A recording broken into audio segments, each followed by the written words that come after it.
자, 근데 이제 저는 뭐 스탈린과 시진핑을 여기서 잠깐 아까 전체주의란 얘기가 나왔으니까 좀 생각을 해보면 이 시진핑은 스탈린의 발가락에 때만도 못해요.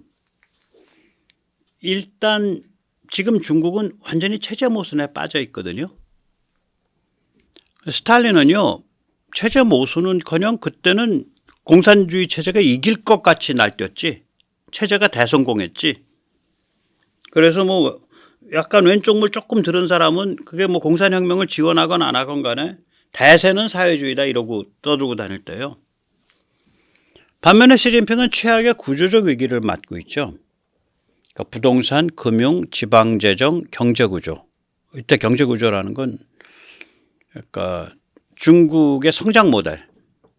그러니까 소비를 억제시키고 수출과 투자를 중심으로 경제가 성장하는 그 모델. 수출과 정부 투자 중심의 그 모델이죠.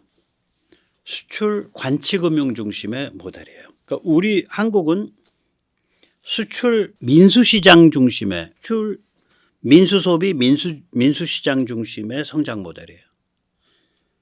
그러니까 같은 수출 중심인데 좀 달라요. 우리는 이런 모델로 수출 민수 소비와 시장 중심, 그러니까 민수 소비 민수 시장 중심. 우리는 이렇게 간 게 언제 갔냐면 79년에 갔습니다.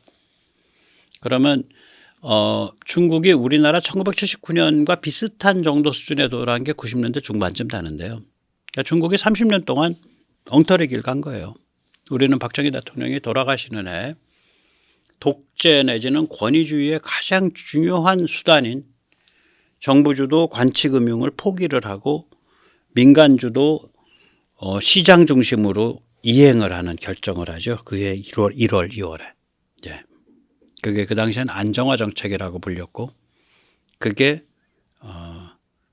전두환 대통령이 그걸 밀고 나갔죠. 그래서 뭐 서울에 보면 뭐 전두환 때려 죽일 사람 같이 그렇게 뭐 잘난 척들 하는데, 글쎄 안정화 정책 밀고 나간 뚝심에 대해서는 뭐라고 한마디라 했는지 모르겠어. 무식해서 그런 게 있는지도 모르고 그냥 세상에 좋은 건 그냥 다 공짜로 그냥 생긴 거고 나쁜 것만 다 집어서 말하죠. 싼 것들이지.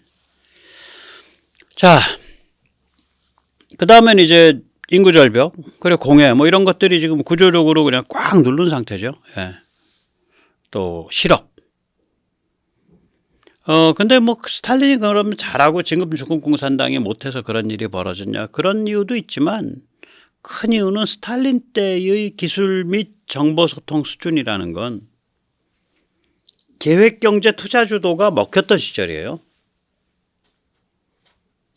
그러니까 계획경제가 정부 주도로 막 공장 짓고 막 그냥 투자하면 경제가 팍팍팍팍 고급화될 수 있는 그 시점이에요. 그 시점. 어느 정도까지는. 근데 이제 그게 나중에 경제가 고도화되잖아요. 그래서 지식 기반 사회로 넘어가죠. 피터 드라커가 그러잖아요. Knowledge Based Society. 그러니까 지식 기반 사회. 그러니까 서비스 분야라든지 지식 분야, 소통 이런 분야가 훨씬 더 커지는. 우리나라가 선진국 중에서 제일 제조업 비중이 높은 사회인데 우리가 한 27% 되지 않나? 제일 높아요. 그런데도 그 제조업이 서비스업보다 훨씬 작잖아요, 지금은. 네. 그러니까 이제 그 제조업 중심, 그것도 중후장대 제조업 중심으로 무겁고 두껍고 길고 큰 그런 제조업 중심으로 경제가 발전할 수 있던 시대예요. 스탈린 시대는. 그러니까 스탈린은 체제 경쟁을 할 수 있었던 거고 시진핑은 그 체제 경쟁이 실패한 후에 다시 그 길로 가고 있는 게 언제 실패했어? 이미 40년, 30년 전에 실패해서 문 닫았었잖아. 근데 그 길 다시 가고 있다는 거, 다시 가겠다는 거예요. 미친 거죠. 두 번째는 이제 글로벌 이제 지정학 전략, 혹은 글로벌 군사 지정학이죠. 스탈린은 위대한 여우입니다.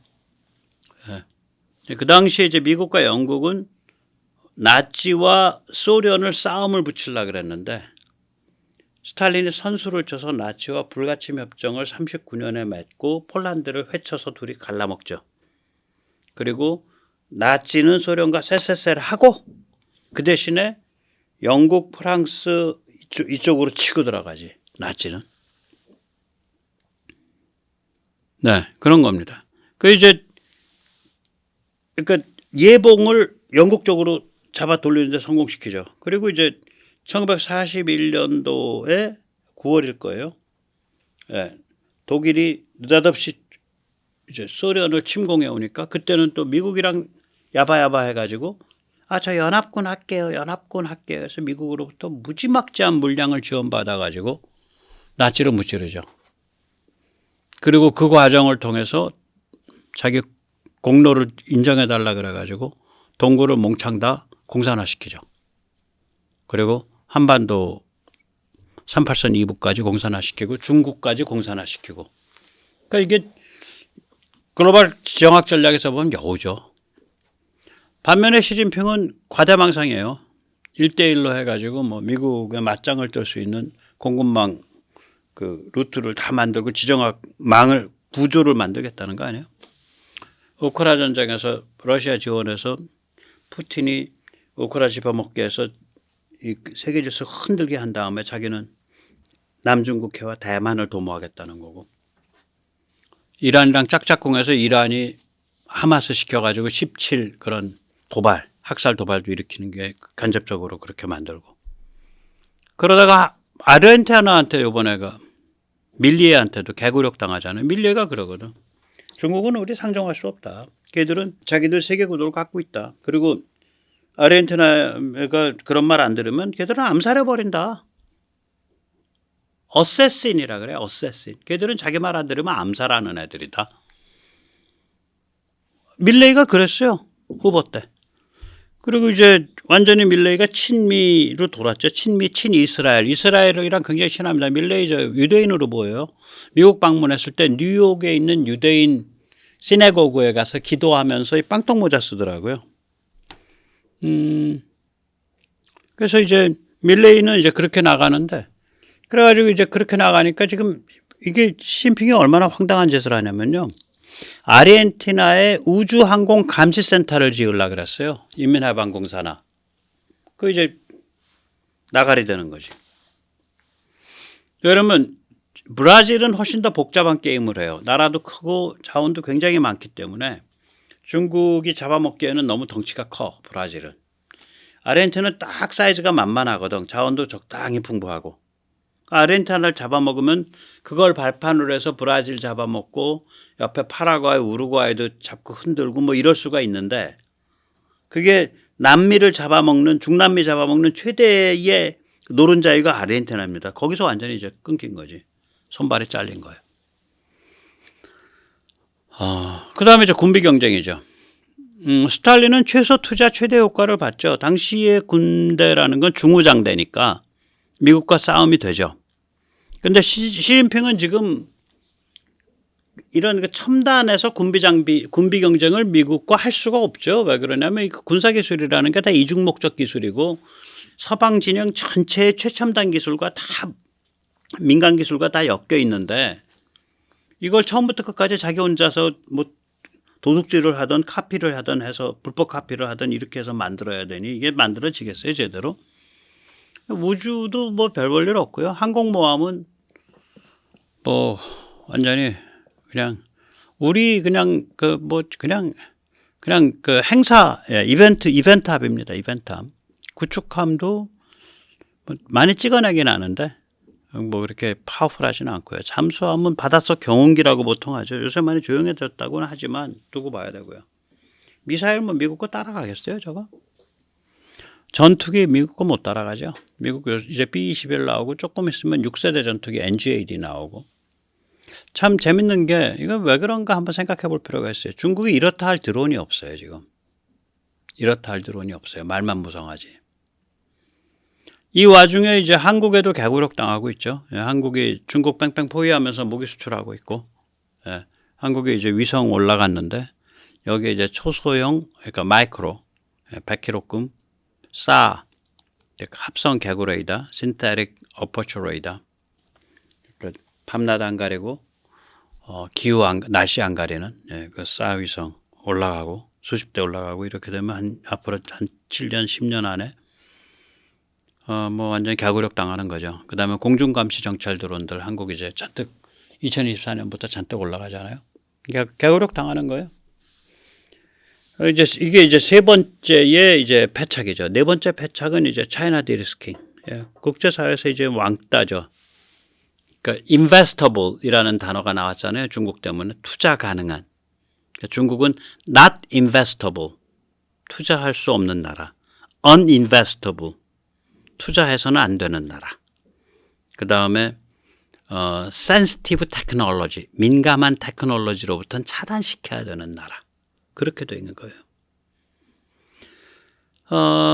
그리고 이제 마지막 패착이 이게 패착으로 이제 드러날 텐데 점점 더 저는 북 미사일의 실제 오너는 중국이다라고 주장을 하는 사람이죠. 그러니까 저는 이거를 이제 비꼬아서 북핵 반점이라고 부르죠. 북한을 핵무장시킨 거. 그래가지고 조금 이따 다시 다루겠지만 이거는 굉장히 심각한 그 결과를 가지고 올 겁니다. 중국한테. 그래서 스탈린과 비교를 못해요. 예. 이런 그 스탈린 때는 이렇게 왕따 안 당했어요. 스탈린은 글로벌 슈퍼파워고 세계적 차원에서 그 이른바 진보 진영의 열렬한 지원을 받았고 또 세계적 차원에서 그게 무슨 인도가 됐건 인도네시아가 됐건 뭐 인도 차이나가 됐건 아프리카가 됐건 북아프리카가 됐건 뭐 소련의 영향력이 어마무시했죠. 세계적 차원에서. 예. 그런데 지금은 중국은 완전히 왕따 된 상태 아니에요. 완전히 왕따죠. 그리고 뭐 우리 아니면 제조업을 니들이 어디서 해? 오케이 지금 당장은 그렇지. 앞으로 3년 5년만 지나보세요. 중국 제조업 대체할 때 인도, 베트남, 뭐 동남아에 디글디글하지 이제 그쪽으로 쫙 물꼬가 튀었는데 지금 당장만 그렇지. 그럼 러시아 같으면 석유가 있고 가스가 있고 자원이 있으니까 아니 러시아 석유 가스가 말하자면 사우디 그러니까 미국, 사우디 그다음에 러시아 아니에요. 세 번째인데 자원 수출국이라고. 그다음에 식량, 밀. 러시아가 두 번째인가 두 번째인가 수출국이에요, 밀. 그러니까 러시아는 말이 된다고. 근데 중국은 지금 유일하게 할 수 있는 게 야, 나 아니면은 누가 히토류 정제하랴. 오케이, 그 히토류 정제 공장 다른 데 생기면 어떡할 거야. 히토류는 천지사방에 다 깔려 있구만. 그 광해, 즉 광산공해 때문에 남들이 손을 덜 댔던 거지. 어떤 비즈니스 환경에 맞아가지고 손대기 시작하면 그거 10년 안에 그냥 대체되는 거거든요. 나 아니면 누가 제조업 1번지 하랴. 아니 걱정 마시고 오빠 당신 말고도 할 사람 많어. 그러니까 이게 중국은 이게 골로 가는 자리에 지금 들어가 있어요. 해가 갈수록 저럽니다. 그러니까 수출이 감소하는 거 보세요. 우리는 수출이 회복해 나가고 있잖아요. 중국은 이게요 2022년이 정말 살벌한 해거든요. 그러니까 2022년 대비는 회복해야 돼. 2023년에 무조건. 우린 지금 11월 달에 7%까지 올라갔잖아요. 회복폭이. 쟤들은 6점 몇 프로 떨어졌잖아. 2022년도 끔찍한 해인데 거기서 다시 마이너스 6% 내려갔고 우리는 간신히 이제 플러스로 올려 채웠죠. 우리 2021년으로 가면요. 우리 아직 당 멀었어요. 그냥 단순 명목상 달러만 따져도 당 멀었고요. 그동안 인플레 계산하면 2022년을 베이스로 잡으면 한 20% 올라야 돼요. 11월 같은 경우는. 그래야 2021년이랑 같아져. 2022년이 너무 낮았고 거기다 인플레가 진행됐기 때문에. 그 7%밖에 못 올랐지. 7%라도 오르니까 다행이죠. 그렇게 오른 나라도 드문데 하도 다들 어려워서. 예. 중국은 거기서 또 빠졌으니까 거기 경제 박살난다는 얘기죠. 예, 지금 상태가 그렇습니다. 근데 그럼 여기에 대해서 중국이 어떤 조치를 취하냐? 헐리펑이라는 인간 한번 보시면 돼요. 중국의 이게 이제 부수상이거든요. 예. 예, 그렇습니다. 하리뽕. 예, 헐리펑. 올해 11월에 이제 경제 총책으로, 그러니까 타스크포스죠. 그러니까 경제개혁 특위위원장, 중국 이름 모르겠어요. 그 다음에 대외협상 특위위원장 뭐 이런 걸 시켰어요. 말하자면. 그러니까 이 사람이 경제개혁, 미국 협상, EU 협상의 총책이야. 헐리펑이. 그러니까 이게 블룸버그에서 뭐라 그랬어요? China's Vice Premier He Lifeng confirmed as economy czar. 경제에 관해서는 얘가 짜르다 이거예요. 어느 정도인지 아시겠죠? 블룸버그가 이렇게 썼어요. 이게 11월 초 기사예요. 블룸버그에. 그래서 얘가 그러면 경제학자야? 경제관료였어? 아니에요. 마지막 최고위직이 뭐냐면 중국 내 소수민족 그 있어요. 뭐 그 뭐더라? 그 뭐 소수민족 관리하는 그 정치협상회의. 예, 정치협상회의. 예. 그거 위원장이야. 그러니까 이 사람은요.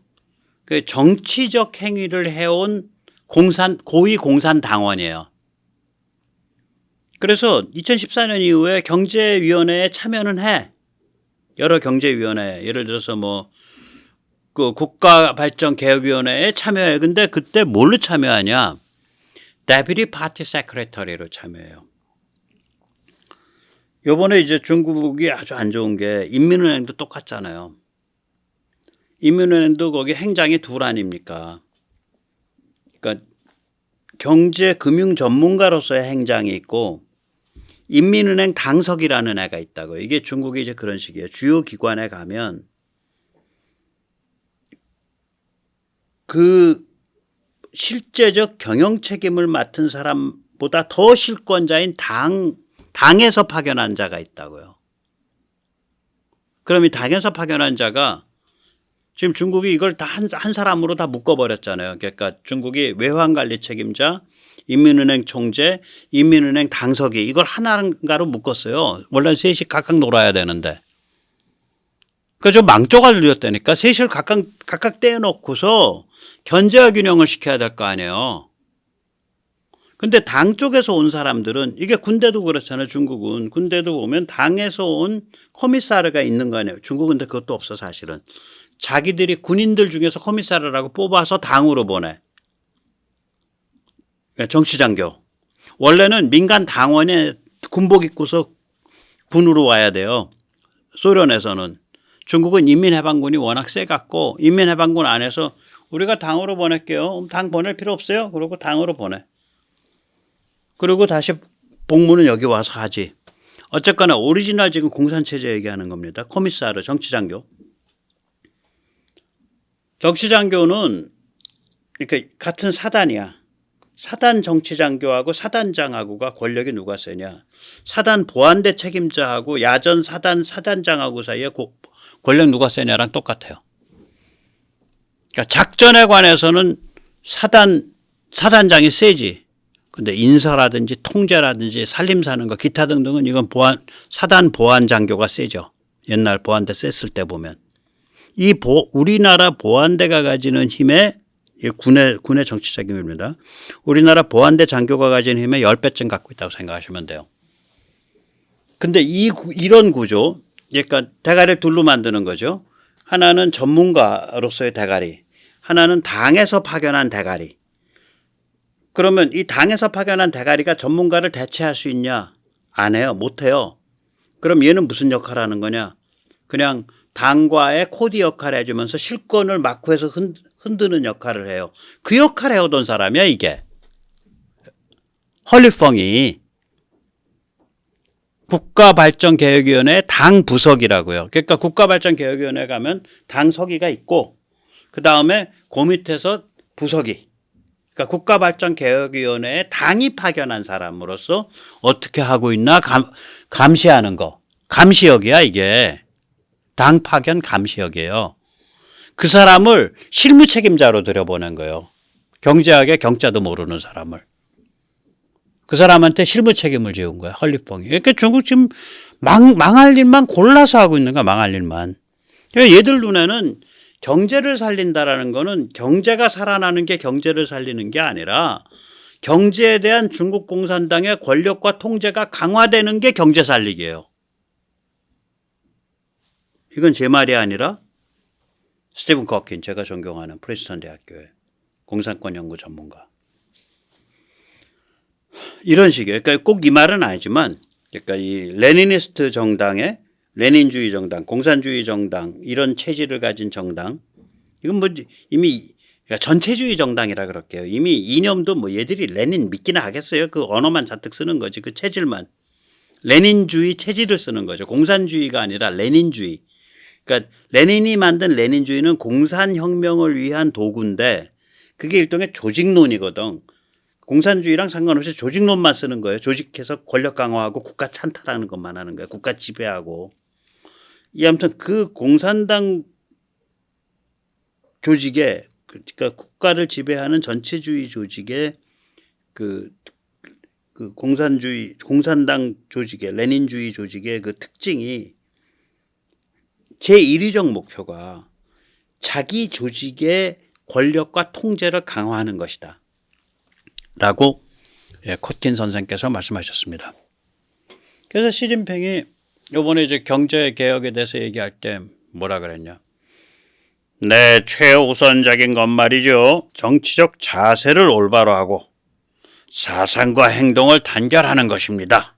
만약에 지금 경제가 박살나 있는데 윤석열 대통령이 나와서 네, 최우선적인 건 말이죠. 정치적 자세를 올바로 하고 사상과 행동을 단결하는 것입니다. 이렇게 했으면 윤석열 대통령 종신형 살 겁니다. 끌려 내려와서. 얘들은 그런 말을 하는 애들이라고. 헐리펑의 5대 정책 한번 보세요. 제일 처음 꼽는 게 당 지도력이 중시 강화돼야 됩니다. 두 번째는 뭐 그냥 국가를 부강하게 한다. 그건 뭐 립 서비스지. 세 번째, 이것도 무시무시한 얘기입니다. 여신 공급 분야의 구조적 개혁을 강화하고 현대적 중국 특색 금융체제를 만들어야 됩니다. 자, 우리는 구조적 개혁이라 그러면 뭐 시장 원리 뭐 이런 걸 생각하잖아요. 얘들은 그게 아니야. 여신 공급 분야에 있어서 당 통제를 구조적으로 강화하고 현대적 당 통제 금융체제를 만들어야 된다. 이 소리예요. 이게 지금 언어가 달라요. 우리랑. 북한에서 말하는 민족과 우리가 말하는 민족이 다르잖아요. 북한은 김일성이 그 민족됨을 완성해 주신 김일성 민족을 얘기하는 거고 사회정치적 생명을 가진 김일성이 부여한, 우리는 그 김일성이 부여한 사회정치적 생명을 우습게 여기고 그걸 경멸하고 그걸 파괴하는 반민족적 분자들이고, 걔들 관점에서는 그러니까 우리가 쓰는 민족이라는 말과 걔들이 쓰는 민족이란 말이 개념이 다르듯이 구조적 개혁, 이게 개념이 달라요. 중국 공산당의 구조적 개혁은 중국 특색, 한국적, 한국형 이것과 달라. 그거 반드시 생각해야 되세요. 네 번째는 뭐냐면 금융 감독 지도가 총체적으로 강화돼야 됩니다. 똑같은 거예요. 금융 리스크를 효과적으로 방지하고 해결해야 됩니다. 당이 나서서 금융 감독 지도를 총체적으로 강화해야 됩니다. 당에 의한 감독 지도. 이거 지금 전부 다 이런 개소리 하는 자가 중국의 경제 짜릅니다. 그러니까 차이나 디리스킹 한다 그러고 다 튀어나오는 거라고 이게 지금. 예. EU의 차이나 디리스킹 추세 아주 강화되죠. 예. 요번에 우르슬라 폰 데르 레이언이 이제 요번에 방중식 전에 이런 말 했습니다.